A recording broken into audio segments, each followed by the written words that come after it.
Hi, everybody. This is number 7 of our weekly wellness chats. And I'm here as usual with Ellie, Dr. Ellie Zarrabian, and myself, Mitta Wise. Hi. And today we're going to talk a little bit about our experiences that we've both had and how we moved out of it. It's the things that we learned, either the steps we took or, some of the lessons that we learned. And we want to share those with you because we thought that might be important. Ellie, do you want to start? Sure. So I was telling Mitta that in all the years of teaching, the stories are what the viewers and students always relate to the most. So I thought this is a wonderful segment that we tell a little bit of our own personal journey and then talk about the teachable moments, and hopefully our viewers can benefit from those experiences. So very briefly, I'm not going to get into too much detail, but a lot of you may know, or you've read it on my bio, that I'm a survivor of war, child survivor of war. So went through a very difficult childhood experience when my country, Iran, went into war in 1979 with its neighboring country of Iran.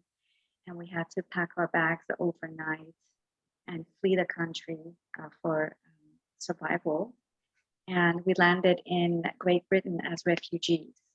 So we were able to escape the difficulties of war, but immigration, if those of you are familiar with it, is a very, very harsh process. You're basically left with nothing. You enter a country and you have nothing. And so you're really at the mercy of the help that you get from the host country. And when you start out as an immigrant, you're often very poor. So from going from middle class life in Iran, all of a sudden, we are immigrants, we're poor, no money. My father couldn't get out of the country and didn't speak a word of English. So really, it was a story of survival. And for me, it did not end until my mid-20s because of just all the complications that comes with assimilation. So war, immigration, refugee, poverty, and quite a bit of abuse along the way. A lot of life circumstances that could have really pulled me down in a bad way, but thank God I was able to overcome a lot of this. And today I can honestly say that I have a pretty good life. Thank God, 2 beautiful children, a home that I live in, a wonderful career, great friends, etc. So what were the teachable moments or the gems that came out of those experiences? Number one, your current life circumstances don't define or dictate the trajectory of your life. So whether you're struggling at this point in life or you're living a very comfortable life, it is not an indication of where you're going to end up 5-10 years from now. And especially for people who are struggling, this does not define where you're going to end up.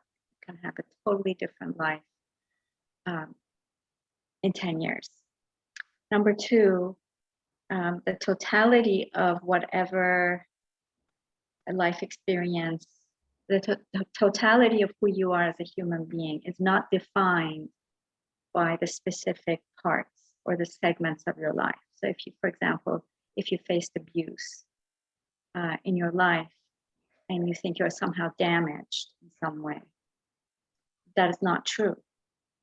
Who you are as a full, whole human being is not defined by these experiences that you have. They color them, they definitely affect them, but they don't define you as a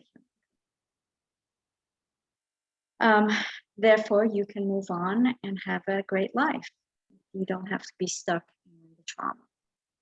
Okay, so those are my 2 gems.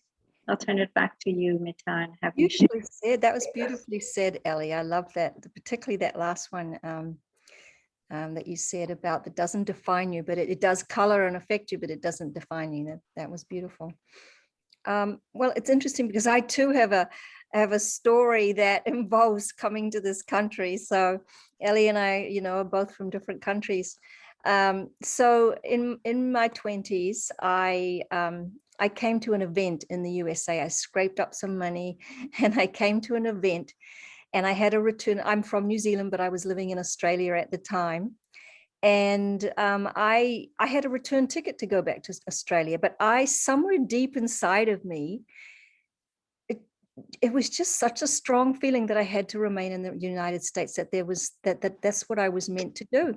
So instead of going on this return trip, I decided that I was just going to get off at the first stopover that the city that this plane stopped at, which happened to be Los Angeles.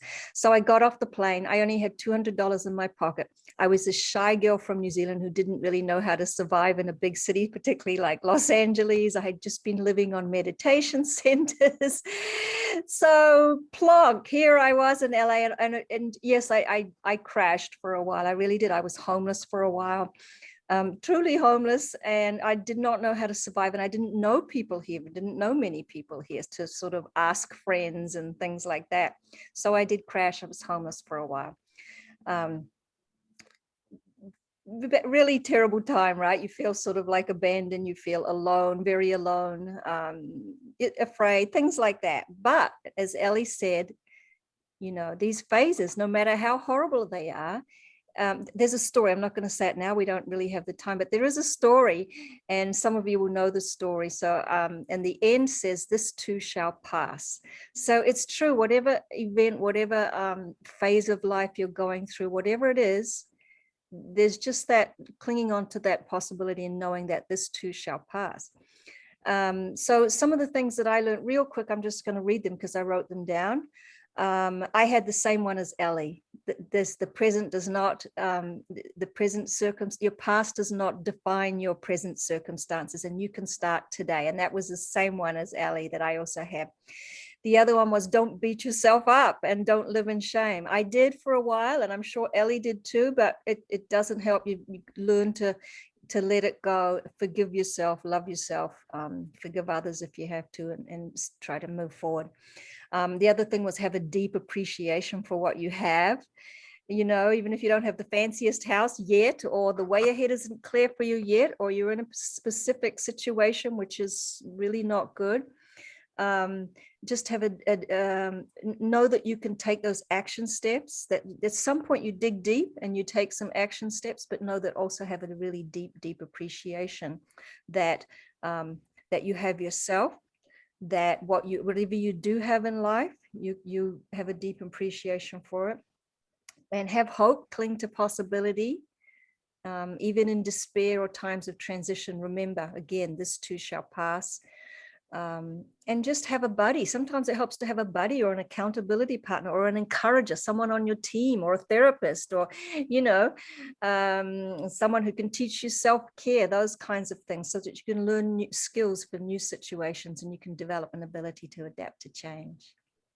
So those are pretty much the learning points, and we really would love some feedback. We'd love for you to share some of your experiences, and if you've moved through them, to share how you moved through them, and if you haven't, just to share them anyway, and to see if you can use a couple of these things that we've said. Ellie, can you just go over and remind people of the points that you suggested, the learning points that you... Yes, there's two.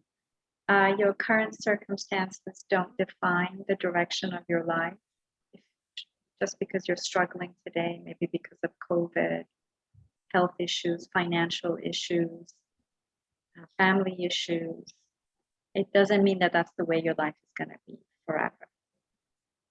And the second one is, even if you've had difficulties up to now in life, health issues, family issues, financial issues, that doesn't define who you are as a human being. You're much, much, much more greater and more powerful as a human being than those particular circumstances in your life. Yes. Yes, exactly. And for me, again, don't beat yourself up. Learn to love yourself, forgive yourself, have a deep appreciation for what you do have, and have hope, cling to possibility, and even in times of despair or transition, because remember, this too shall pass. And get someone on your team. Get someone, if you don't have someone particularly, get someone on your team that you can meet with, talk with, etc. And learn to develop that ability to adapt to change. So that's pretty much it. Ellie, anything else you want to say? No, I would just love to hear some of the gems from people. What have they learned from their hardship in life? Yeah, me too. So please Yeah. do leave, just be a little vulnerable for a minute, like we are, and leave a little, let us know what you're going through and what you need or what you've been through and the steps you took to get out of it. Okay. So that's it for today, right, Ellie? Anything else? That's it. All right, we're signing off. And I'm going to stop the recording. See you later, everybody, and we'll see you in the group.